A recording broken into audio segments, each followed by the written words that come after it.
श्राद्ध पूजा, जिसे पितृपक्ष भी कहा जाता है, हिंदू धर्म में पूर्वजों की आत्माओं को सम्मानित करने की एक पवित्र परंपरा है।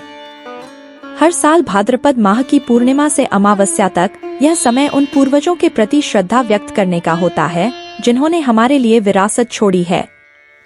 आज हम 3 पीढ़ियों को एक साथ देखेंगे जो मिलकर इस पूजनीय परंपरा का निर्वाह कर रहे हैं। श्राद्ध पूजा का यह समय हमें यह याद दिलाता है कि हमारे पूर्वजों के आशीर्वाद से ही हमारा अस्तित्व संभव है। यह परंपरा हमें उनके बलिदानों और कर्तव्यों की याद दिलाती है। पहली पीढ़ी के बुजुर्ग इस परंपरा के सबसे बड़े पोषक होते हैं। उनके अनुभव और श्रद्धा के साथ यह पूजा एक नई ऊर्जा प्राप्त करती है। वे इस पूजा के माध्यम से अपनी आने वाली पीढ़ियों को पूर्वजों के प्रति कर्तव्यों का पालन करना सिखाते हैं। प्रत्येक क्रिया, प्रत्येक मंत्र एक पीढ़ी से दूसरी पीढ़ी तक यात्रा करता है।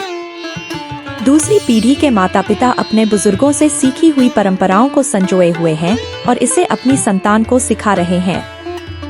यह पीढ़ी आधुनिकता और परंपरा के बीच पुल का काम करती है। माता पिता के माध्यम से यह परंपरा जीवित रहती है क्योंकि वे अपने बच्चों को इस पूजा का महत्व और उसके पीछे छिपे संस्कार सिखाते हैं। तीसरी पीढ़ी यानी बच्चे, जो आज की आधुनिक दुनिया में पले बड़े हैं, वे भी इस परंपरा से जुड़ रहे हैं। उनके लिए यह सिर्फ एक कर्मकांड नहीं, बल्कि अपने पूर्वजों और परिवार से जुड़ने का एक अद्भुत अवसर है।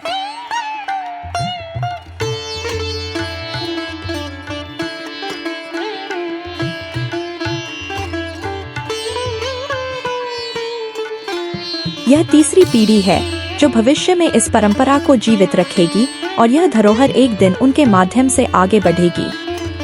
श्राद्ध पूजा हमें यह याद दिलाती है कि जीवन का चक्र कभी नहीं रुकता। हम अपने पूर्वजों से जो सीखते हैं वही हमें अपने बच्चों को सिखाना होता है। यही परंपरा है, यही संस्कृति है। यही है श्राद्ध पूजा, एक पीढ़ी से दूसरी पीढ़ी तक संस्कारों और आस्था का स्थानांतरण। यह पूजा सिर्फ एक धार्मिक अनुष्ठान नहीं है, यह हमारे पूर्वजों से जुड़े रहने का एक जीवंत स्रोत है।